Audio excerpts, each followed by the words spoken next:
Assalamualaikum warahmatullahi wabarakatuh. Perkenalkan, nama saya Tarisya Naswa Auliah dengan NIM 2205097440 dari kelas PTIA 2022. Di video kali ini saya ingin mensimulasikan praktikum yaitu jaringan wireless dan DHCP server. Yang pertama, kita melakukan simulasi untuk jaringan wireless terlebih dahulu. Tujuannya untuk mengetahui penggunaan jaringan wireless, lalu mengetahui metode autentikasi keamanan di jaringan wireless, dan mensimulasikan jaringan wireless dengan Cisco Packet Tracer. Apa sih wireless itu? Wireless adalah jaringan nirkabel menggunakan gelombang radio seperti ponsel, televisi, radio, dan wifi laptop. Lalu cara kerja jaringan wireless itu, adaptor wireless komputer menerjemahkan data menjadi sinyal radio dan mengirimkannya atau memancarkan menggunakan antena. Lalu ada router wireless untuk menerima sinyal dan melakukan dekode data. Router mengirimkan informasi ke internet, koneksi label Ethernet, dan terhubung ke komputer penerima. Lalu ada yang dinamakan wireless internet. Itu merupakan layanan internet yang dapat diakses tanpa koneksi kabel fisik ke komputer menggunakan internet. Jadi kayak pada umumnya ya. Kayak kita sekarang menggunakan internet tanpa kabel.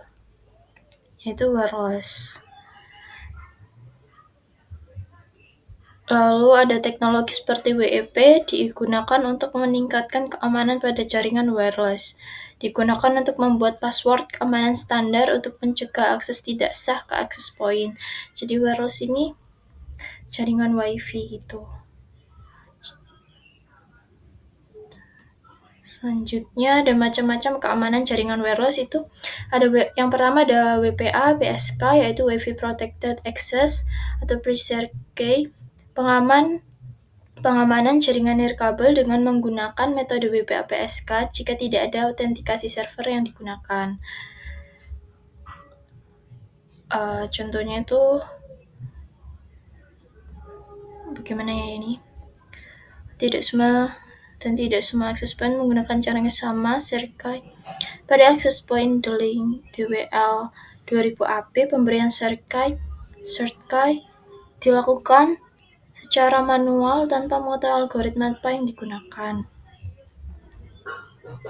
Ya, jadi WPA PSK ini biasanya untuk kata sandi gitu ya, password. Jadi kalau wifi-nya mau ada kata sandi bisa pakai yang WPA PSK. Lalu yang kedua ada WEP, Wired Equivalent Privacy. Ini juga sama nih kayak untuk melindungi wifi-nya agar semua orang tidak dapat tersambung secara otomatis gitu. Circuit Authentication adalah metode autentikasi yang membutuhkan penggunaan WP. Suatu metode pengamanan jaringan nirkabel. Kunci yang dimiliki oleh administrator ke klien maupun access point. Kunci ini harus cocok dari yang diberikan access point ke klien dengan yang dimasukkan klien untuk autentikasi menuju access point. Lalu yang ketiga ada WPA, Wi-Fi Protect Access. Itu sistem yang juga dapat diterapkan untuk mengamankan jaringan nirkabel. WPA ini diciptakan untuk melengkapi dari sistem yang sebelumnya yaitu WEP. Sebagai pengganti dari sistem WEP, WEPA mengimplementasikan layer dari IAAA, yaitu saya tidak tahu kalau Inggrisannya bacanya seperti apa. Lalu selanjutnya ada frekuensi WiFi. Pada umumnya sinyal WiFi ada pada saat ini dibagi pada sinyal WiFi dengan frekuensi 2,4 dan juga 5. Dengan frekuensi tersebut bisa membantu kamu untuk mendapatkan sinyal yang baik dan kuat mengakses internet.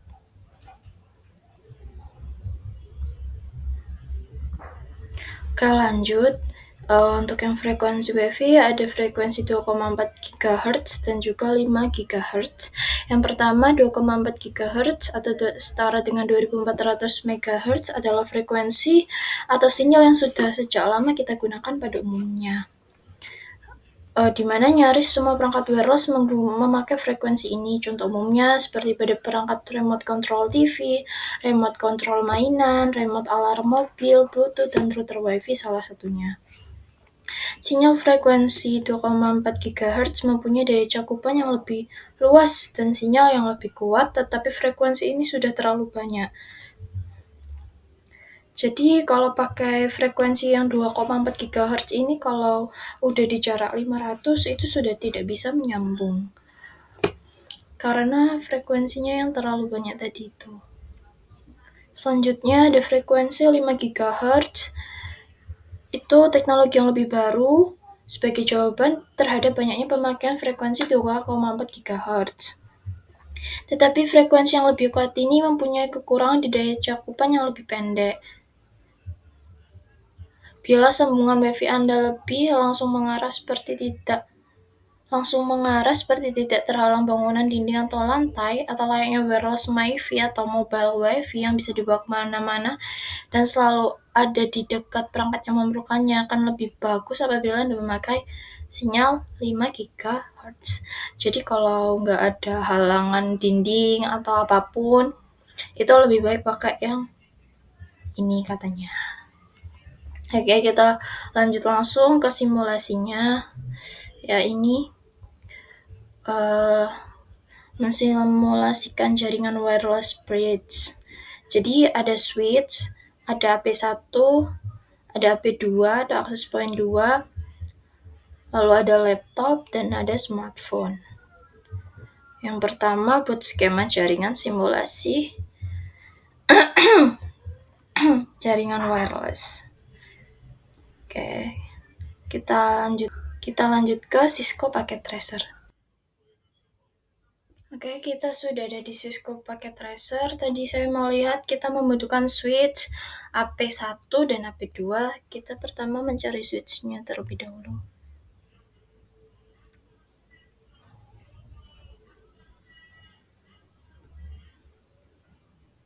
Kita pakai yang PT switch.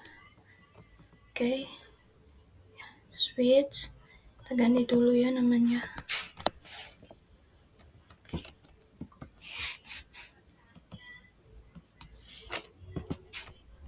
Lalu selanjutnya kita membutuhkan access point. Oke, kita pakai yang ini. Access point 1 dan access point 2.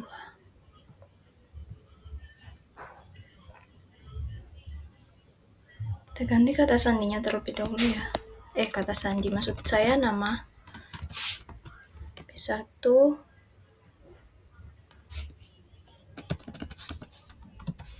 P2. Lalu selanjutnya kita pasangkan kabel. Saya biasanya menggunakan copper straight atau yang automatically close connection type.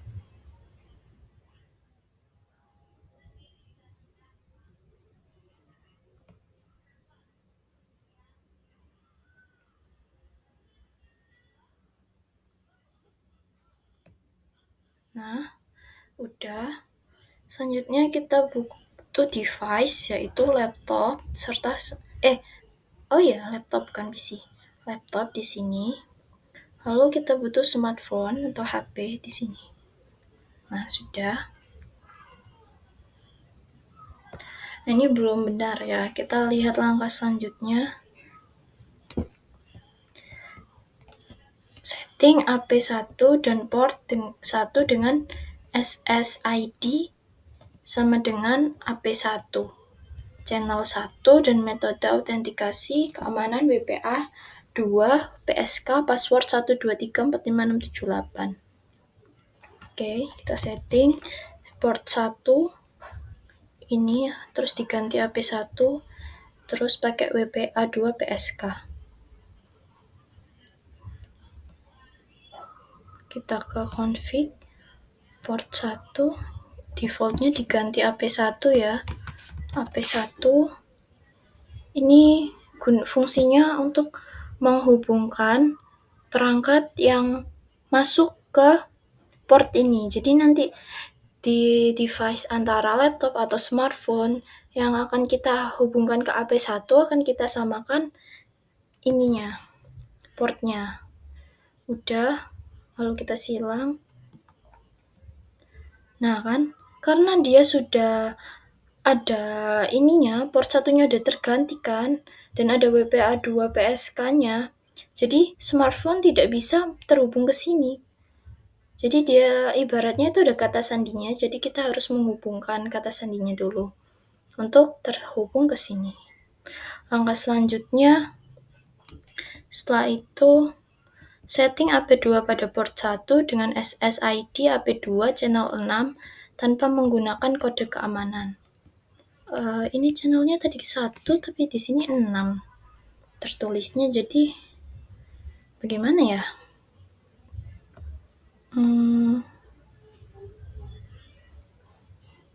Kita samain aja ya sama gambarnya ya.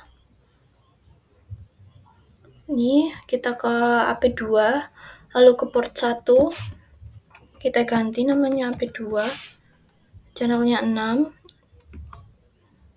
lalu kita ke PPA2 PSK, kata sandinya sama ya. Oh, tanpa menggunakan metode keamanan dia disable ternyata, maaf guys. Ternyata yang AP2 disable. Oke. Setelah itu, langkah selanjutnya, setting laptop pada wireless 0 dengan SSID sama dengan HP1, metode autentikasi keamanan WPA, IP address-nya ini. Kita ambil IP address-nya ya.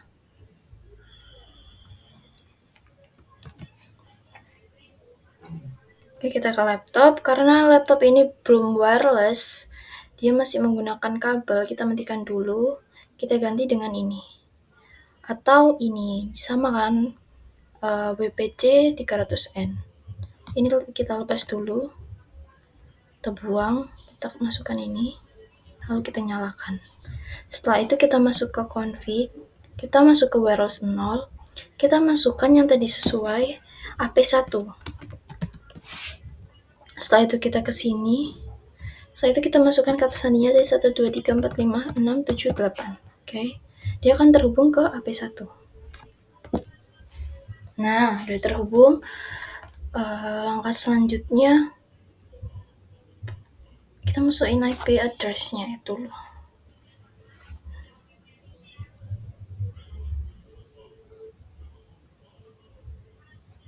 Kita berarti pakai yang statik ya. 92.168.1.25 bukan 25 titik 129.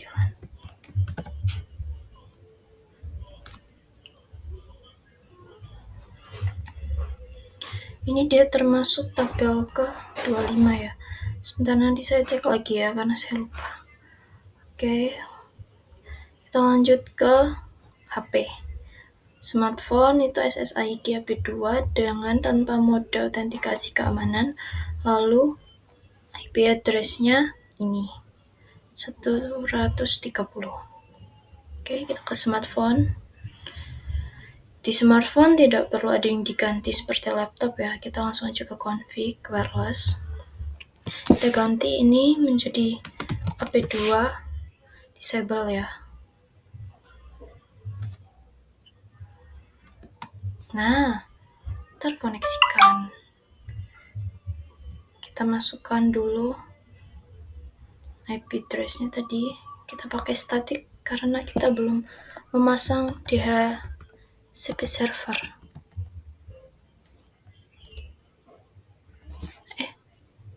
192.168, saya salah.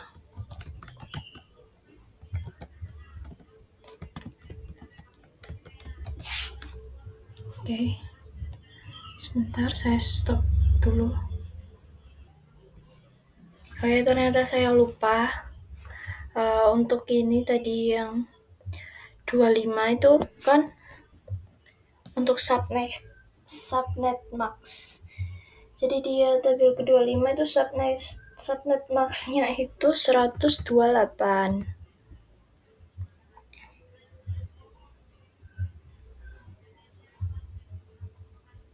128 ya. Oke. Ganti juga yang ini 128. Apakah seperti ini?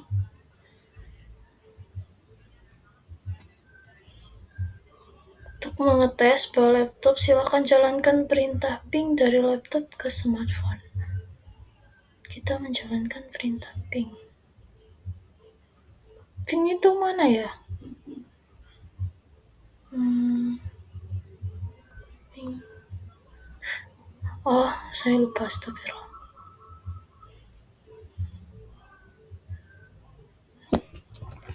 Ping 92.168.1.130. Nah, terpanggil dari laptop ke HP. Bentar, saya ganti, saya lupa. Jadi ganti terakhir. Oke, ternyata berhasil tersambungkan. Untuk simulasi atau praktek jaringan wireless atau WiFi udah selesai. Selanjutnya kita akan melakukan simulasi DHCP server. Oke teman-teman, kita lanjut ke simulasi selanjutnya, yaitu ini dia DHCP server. Tujuannya untuk memahami fungsi DHCP server dan klien, lalu mensimulasikan DHCP server dan klien dengan Cisco Packet Tracer. Pengertian DHCP atau Dynamic Configuration Protocol adalah layanan yang secara otomatis memberikan nomor IP kepada komputer yang memintanya. Komputer yang memberikan nomor IP disebut sebagai DHCP server, sedangkan komputer yang meminta nomor IP disebut sebagai DHCP client. Jadi kalau yang memberikan nomor IP itu DHCP server, sedangkan yang meminta itu DHCP client. Dengan demikian, administrator tidak perlu lagi harus memberikan nomor IP secara manual pada saat konfigurasi TCP or IP, tapi cukup dengan memberikan referensi kepada DHCP server. Jadi gunanya DHCP server itu memberikan IP address secara otomatis kepada komputer maupun device lainnya. Nomor IP yang diberikan bersama dengan subnet, MAC, dan default gateway. Jika tidak ada lagi nomor IP yang dapat diberikan, maka klien tidak dapat menginisialisasi TCP or IP dengan sendirinya tidak dapat tersambung pada jaringan tersebut. Jadi ini DHCP server, lalu di tengah-tengah ini ada switch, dan ini dia kliennya, ada PC dan juga PC. Ada laptop. Maksud saya ada laptop dan juga PC. Setelah itu, ini dia cara kerja DHCP server. Ada 4 tahapan. Yang pertama DHCP discover. Jadi, klien meminta nomor IP ke server atau broadcast mencari DHCP server. Lalu yang kedua DHCP offer. DHCP server bisa 1 atau lebih server jika memang ada 2 atau lebih DHCP server yang mempunyai nomor IP memberikan penawaran ke klien tersebut. Lalu yang ketiga ada DHCP request. Klien memilih penawaran DHCP server yang pertama diterima dan kembali melakukan broadcast dan message menyetujui peminjaman tersebut kepada DHCP server. Dan yang terakhir ada DHCP acknowledgement. Itu DHCP server yang menang memberikan jawaban atas pesan tersebut, konfirmasi nomor IP dan informasi lain kepada klien dengan sebuah acknowledgement. Lalu kelebihannya memudahkan dalam transfer data kepada PC klien lain atau PC server, menyediakan alamat IP secara dinamik dan konfigurasi lain, didesain untuk melayani network yang besar dan konfigurasi TCP or IP yang kompleks, memungkinkan suatu klien menggunakan alamat IP yang reusable, artinya alamat IP tersebut bisa dipakai oleh klien yang lain jika klien tersebut tidak sedang menggunakannya atau off. Lalu yang keempat ada kelebihannya itu memungkinkan suatu klien menggunakan satu alamat IP untuk jangka waktu tertentu dari server, dan yang terakhir akan memberikan satu alamat IP dan parameter-parameter konfigurasi lainnya kepada klien. Kekurangannya, semua pemberian IP bergantung pada server, maka dari hal itu, jika server mati, maka semua komputer akan disconnect dan saling terhubung. Jadi DHCP server harus selalu nyala. Metodenya ada dua, konfigurasi dengan range secara random otomatis IP atau konfigurasi dengan fix alamat IP address. Nah, ini dia skenarionya. Dan kita simulasikan. Yang pertama buatlah gambar seperti gambar di atas. Lalu setting IP server. Oke, kita akan lanjut ke Cisco Packet Tracer terlebih dahulu. Oke, karena saya udah ada di Cisco Packet Tracer. Ini topologi yang tadi untuk jaringan wireless. Dikarenakan saya belum ada DHCP server, kita harus memasukkan DHCP server terlebih dahulu. Kita masukkan ini server, lalu kita hubungkan dengan kabel otomatik. Switch. Oke, ini diganti terlebih dahulu namanya. DHCP server. Selanjutnya, setting IP server secara statik. Bentar, saya mau buat ini dulu 253 atau per 25. Ini untuk IP-nya nanti.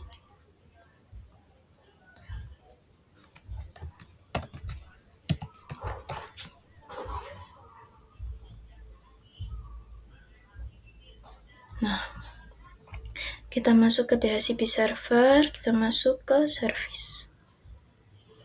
Masuk ke service? Kita masuk ke config ternyata guys, salah, maaf.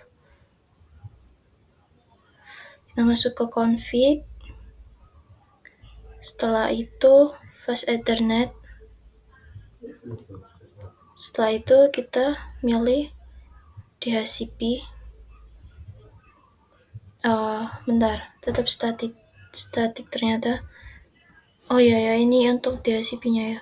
Kita masukkan ini yang tadi 253 192.168.1.253. Setelah itu invalid 198.168.1.253 tadi salah saya.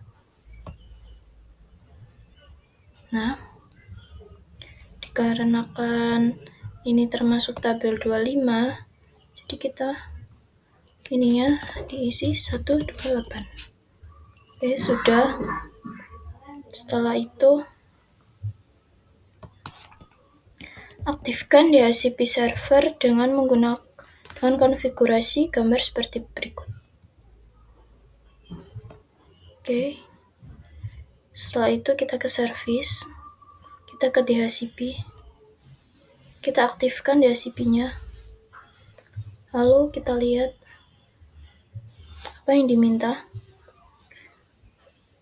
192.168.1254. Itu untuk default gateway-nya.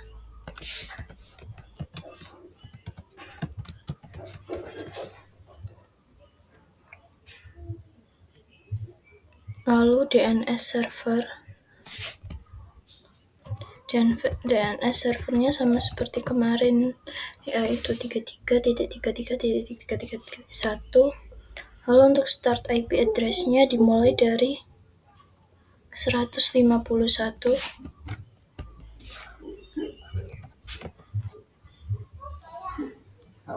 Dan untuk maximum number of user-nya 50.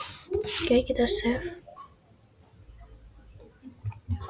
Setelah itu, aktifkan laptop dengan menggunakan DHCP client dan pastikan sudah mendapatkan IP dari DHCP server. Aktifkan pula smartphone. Oke, kita aktifkan bersama-sama.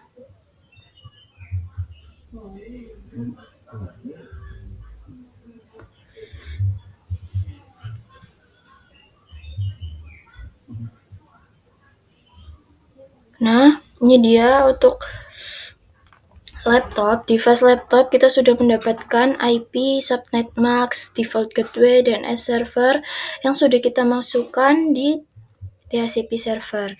Jadi laptop yang menerima pertama yaitu IP-nya 151.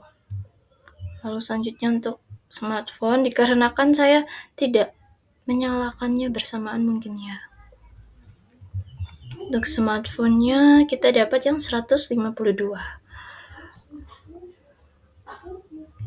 Oke, dikarenakan video saya berhasil dan alhamdulillah selesai. Kurang lebihnya saya mohon maaf. Wassalamualaikum warahmatullahi wabarakatuh.